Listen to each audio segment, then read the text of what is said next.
Magandang araw po, welcome po sa aking channel, Nov9 TV. Meron po tayong short video clip, isang commercial residential property na along the highway.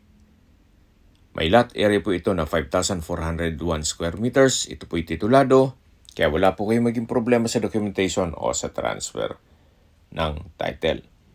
Maganda po itong gawing gasolinahan o di kaya'y resorts and events place.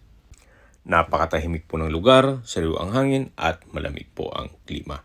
Ang estimated elevation po above sea level ay 1,388.8 feet. May access na rin po dito ng tubig, kuryente at internet provider. Patag na patag po ang lupa, kaya usable po lahat. Wala pong masasayang.